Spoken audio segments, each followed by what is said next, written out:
Okay, so picture this. You're in a church, right? Maybe one you've been going to your whole life. Uh-huh. And all of a sudden, Yeah. two nobles just start going at it. Oh, wow. And one ends up dead, right there, In a church. slain on sacred ground. No kidding. And this isn't just a medieval thriller. Right. This is a turning point in Scottish history. Wow. It's the moment that Robert the Bruce commits to this path of becoming king. This is the moment that everything changes. Exactly. It's so interesting, though, that this act, which Yeah. is so shocking, it didn't come out of nowhere. Right. You've brought some really fantastic sources that really dive deep Oh, yeah. into the world that Robert the Bruce was born into. Well, we've got historical accounts, we've got biographies, we've even got analysis of medieval legal systems That's great. for this deep dive. And I love it. it seems like to understand Robert the Bruce, we need to kind of understand the world that he was born into, Oh, absolutely. the power struggle he was dealing with. Imagine Scotland in the late 13th century. You know, it's not the unified nation we think of today. Right. There's all these powerful families. They're all going at it, trying to control things. And Uh-huh. looming over all of them is England, Right. their neighbor who's much bigger and much more powerful. Right. So it's not just one man's ambition we're talking about here. Yeah, We're talking about Robert the Bruce being thrust into a world absolutely. where loyalty can change overnight Oh, yeah. and alliances are as fragile as, winter frost. Exactly. And to make things even more complicated, Yeah. Bruce himself is a product of this whole tangled web. Yeah. His family, the Bruces, they had lands and influence not just in Scotland, but Oh, wow. in England and Ireland as well. Really? He could move comfortably in multiple cultures and languages. Interesting. And this is crucial to understanding his later decisions. So he wasn't just like a Highland chieftain. Yeah. He was a nobleman with connections Exactly. across the British Isles. Uh-huh. That's kind of like those families today that Yeah. have those big business empires spanning multiple continents, Right. always negotiating different cultures and loyalties. It's a great analogy, and this cross-border world Yeah. is suddenly thrown in disarray when the Scottish king, Alexander III, Uh-huh. dies unexpectedly. No clear heir. Oh, no. No clear path forward. It was a recipe for disaster. That classic power vacuum. Yes. Someone's always waiting to step in, right? Always. And in this case, it was Edward I of England. Of course. I've always been struck by Edward's nickname, Uh-huh. the Hammer of the Scots. Yeah. Doesn't really scream benevolent overlord, does it? No, it doesn't. But to be fair to Edward, Yeah. he wasn't just some power-hungry tyrant. Yeah. He genuinely believed Okay. that he had a legitimate claim as overlord of Scotland, Okay. based on historical precedents and feudal law. So there is some legal basis for it. Oh, yeah. But he was also incredibly ambitious Yeah. and ruthless in pursuing that claim. Yeah, he was definitely not afraid to use force. It's a bit of a gray area then. Yeah, for sure. He had a legal argument, Mm-hmm. but he was also ready and willing to back it up with military might. Exactly. And Edward was a master strategist. Okay. He combined legal arguments with military pressure and political maneuvering Uh-huh. to try and get what he wanted. Yeah. He orchestrated what was known as the Great Cause, The great cause. where Scottish nobles presented their claims to the To throne the throne. before Edward, hoping he would choose the rightful king. Okay, so break that down for me a little bit. What exactly was the great cause? Yeah, Sounds more like a courtroom drama yeah. than a medieval power struggle. Well, it was a bit of both. Okay. Edward used this legal process Uh-huh. to assert his authority over Scotland. So he's really putting himself Yeah. as the person who's going to decide all this. Exactly. He positioned himself as the final arbiter, Wow. the one with the power to decide who would be king. That's a power move. It was a shrewd move. It allowed him to exert influence without outright conquest. Okay, so we've got this great cause going on. Yeah. And the Bruces, they're right in the thick of it, aren't they? Oh, absolutely. They have their own claim to the Scottish throne. Robert, the Bruce's grandfather, another Robert, Okay. he was one of the main contenders during the Great Cause. Uh-huh. Ultimately, he lost out to John Balliol, John Balliol. who Edward chose because he seemed more pliable, more likely to be a puppet king. So he's a yes man. Pretty much, but the Bruces never forgot their claim. So you've got Edward I pulling the strings. Uh-huh. You've got a puppet king on the throne. Right. And you've got the Bruce family waiting in the wings. Yep, simmering. Yeah, their ambition is just simmering. Yeah. No wonder things eventually boiled over. Oh, and boil over, they did. Yeah, The Scottish people were increasingly resentful of English rule, right. and soon rebellion erupted. Okay. You got iconic figures like William Wallace emerging, William Wallace. rallying the common people to fight for their freedom. It was a turbulent time. And here's where Robert the Bruce enters the stage, right? Exactly. This young nobleman, Yep. caught between loyalty to Scotland and Yeah. his family's own ambition. Precisely. And this is where Bruce's story gets really intriguing. Okay. He initially joins the rebellion against English rule, Okay. fighting alongside William Wallace and others. So he's a freedom fighter. He is, but his position was precarious. Right. He was constantly trying to balance his own ambitions with the realities of power. So it's that classic dilemma. Yeah, Do you stay true to your ideals even when it means risking everything? right. Or do you make compromises to survive? Exactly. And Bruce's decisions reflect this constant struggle. Okay. He even submitted to Edward I at one point, Wow. probably hoping to protect his family's interests and bide his time. So playing it safe. Yeah, trying to. But this wavering loyalty made him suspect to both sides. Oh. The English saw him as a potential threat, Uh-huh. and rival Scottish factions questioned his commitment to the cause. So he's walking this tightrope, Yeah. trying to appease everyone, Right. but satisfying no one. Exactly. You can almost feel that pressure building. Oh, absolutely. And this tension culminates in 1306. Yeah. With that dramatic event we started with, Right. the killing of John Comyn. Now, Comyn was Bruce's main rival for the throne. He was. Their families had been locked in this power struggle for years. Of years. And this killing in a church, no less. I know, it's crazy. It was such a turning point. It was. It forced Bruce's hand. He couldn't play both sides anymore. Right. It's a moment shrouded in mystery.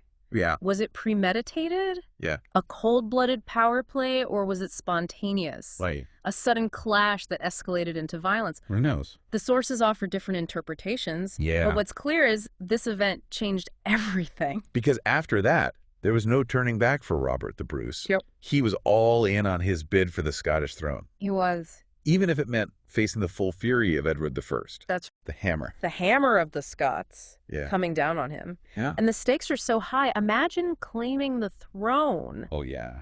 of a nation that's actively being invaded Right? by a king known as the Hammer. That's intense. But he was crowned King of Scots Wow. just weeks after that incident at Dumfries. What a moment. Uh-huh. I can only imagine the weight of that crown, knowing that Edward I is marching north, Yeah. ready to crush this new rebellion. It's hard to overstate the pressure Bruce faced. Yeah. He was immediately thrust into this desperate struggle for survival. Okay, so it wasn't just like a smooth ascent to power. No. He couldn't just like raise an army and meet Edward head on. Not at all. Edward I was Yeah. a formidable military leader, and Bruce was constantly outmatched. Wow. He was forced to flee into the Highlands, Oh, really? adopting guerrilla tactics to harass the English and evade capture. So this is where his upbringing, Yes. that ability to navigate different worlds becomes crucial.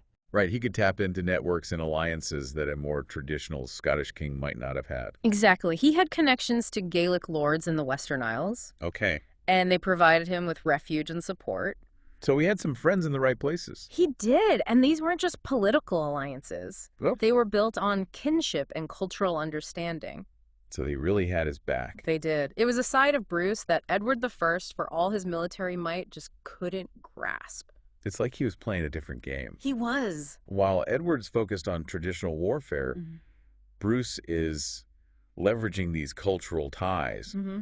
and this rugged terrain Exactly. to his advantage. And this is where Bruce really honed his skills as a military leader. Okay. He learned to use the landscape to his advantage, to Gotcha. strike quickly and disappear into the mists. Wow. He understood he couldn't win a conventional war, Right. so he had to be creative, resourceful, and resilient. Yeah, those early years of his reign must have been brutal. They were. It sounds more like a survival story Yeah, than a glorious conquest. absolutely. And it forged in Bruce a steely determination Right. and a deep understanding of the human cost of conflict. So it really changed you. It did. He knew what it meant to lose, to be on the run, to see your followers suffer. Oh, yeah. This experience shaped him as a leader, Yeah. instilling in him a sense of empathy and a fierce loyalty to those who stood by him. It's amazing to think that this period of hardship, of running and hiding, is what prepared him for one of the most famous battles in Scottish history, I know. Bannockburn. Right, and you can see those echoes of Yeah. those early guerrilla campaigns. Right. In the tactics he used at Bannockburn. Okay. He chose the battlefield carefully, a marshy area near Stirling Castle, Okay. that would limit the effectiveness of the English cavalry. So it wasn't just luck. This was a calculated strategy. Exactly. He was using the terrain to negate the enemy's strengths. Wow. He also made sure his troops, many of whom were commoners, armed with spears and axes, Right. understood the importance of discipline and cohesion. Yeah, he knew they couldn't match the English knight for knight. Right. So they had to fight as a unit, Okay. a single determined force. So you've got this underdog army led by a king who's spent years on the run, Yeah. facing the might of England Yeah. on this carefully chosen battlefield. Right. It just makes you wonder how it could possibly end in anything but disaster. I know, it's amazing, and yet, against all odds, Bruce won. Wow. Bannockburn in 1314 Yeah. was a decisive victory for the Scots. Okay. It shattered the myth of English invincibility Right? and secured Bruce's hold on that Scottish throne. It's incredible to think about the impact of that one battle. I know, right? Changed the course of Scottish history, cemented Bruce's legacy as this military genius, Uh-huh. and sent a clear message that Scotland was not to be trifled with. Absolutely. But Yeah. Bannockburn wasn't the end of the story. Right. It was just the beginning of a new chapter. Okay. One where Bruce had to transition from warrior king Yeah. to nation builder. He still had to secure Scotland's independence diplomatically Okay. and unify a country fractured by years of conflict. And this is where his political savvy and strategic thinking come into play. Exactly. He wasn't just a battlefield commander. Yeah. He was a master of the long game. Okay. So what did he do? Yeah. How did he go about building a nation out of the ashes of war? Well, first he had to deal with the remnants of English power in Scotland. Okay. He had to capture strategically important castles, Uh-huh. pacify rebellious regions, and ensure that the English crown wouldn't be able to simply march back in Right. and reclaim what they'd lost. Sounds like a pretty daunting task. It was, how did he manage to do all that? Right. While also dealing with the internal divisions within Scotland.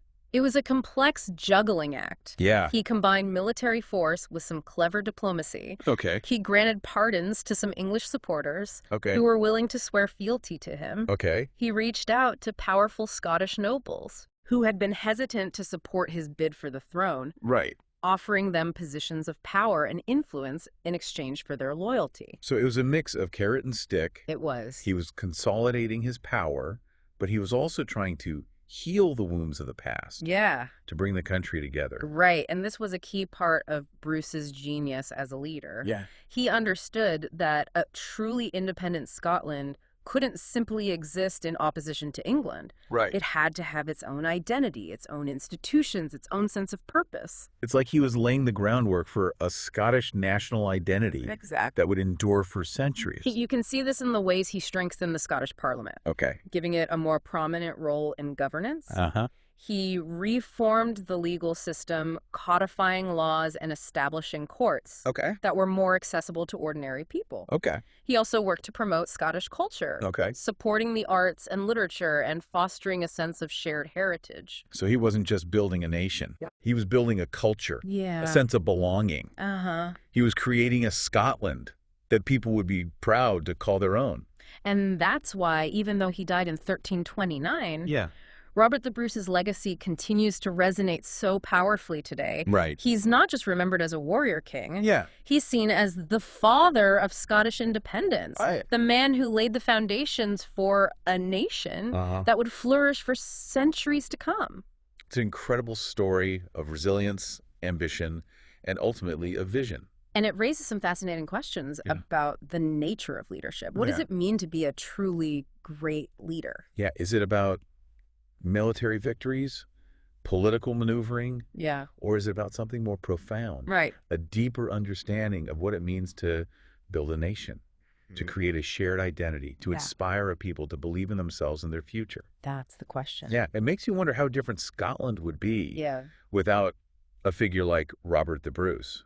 We focus so much on, the battles Yeah. and the political intrigue, Huh. but it's his long-term vision, his Right. understanding of what makes a nation strong that Absolutely. really stands out to me. And it wasn't all smooth sailing even after Bannockburn Right. and the Treaty of Edinburgh-Northampton, Yeah. which officially recognized Scotland's independence in 1328. Right.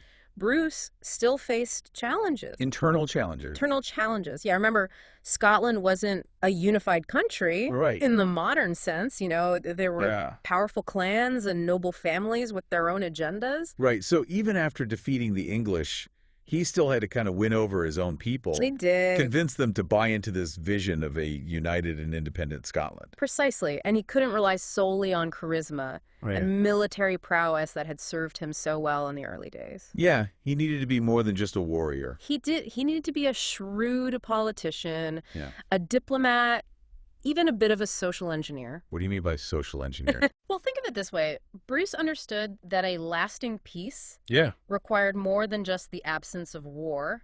Uh-huh. He needed to foster a sense of shared identity, Oh, a common purpose that transcended those old clan loyalties right. and regional divisions. So he was playing the long game, trying to create a Scotland where people saw themselves as Scots first Exactly. and members of their clan or region second. And he used a variety of tools to achieve this.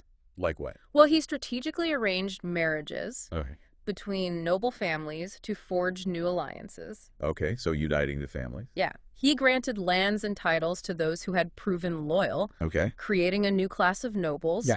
who owed their position to him To the king. and his vision for Scotland. It's like he was building a whole new power structure, He was. one that was based on loyalty to the crown Yeah, and to the idea of a unified Scotland. exactly. And he also understood the importance of symbols and ritual Oh, yeah. in creating a sense of national unity. He revived ancient Scottish traditions, Okay. promoted the use of Gaelic language and culture, Okay. and even commissioned new works of art and literature Wow. that celebrated Scottish history and heroism. So he was really kind of weaving together this tapestry He of was. culture, history, shared experience, Right. using it to bind the nation together. That's a great way to put it. And it's important to remember this was a time Yeah. when most people couldn't read or write. Right. Their understanding of the world was shaped by stories, songs, Right. and visual symbols. Bruce recognized the power of these cultural forms, Yeah. and he used them to create a narrative of Scottish identity. And it seems to have worked. It did. Scotland went on to become this vibrant and independent nation, Yeah. one that fiercely defended its identity for centuries. That's amazing. And that enduring legacy is a testament to Robert the Bruce's vision and leadership. It is.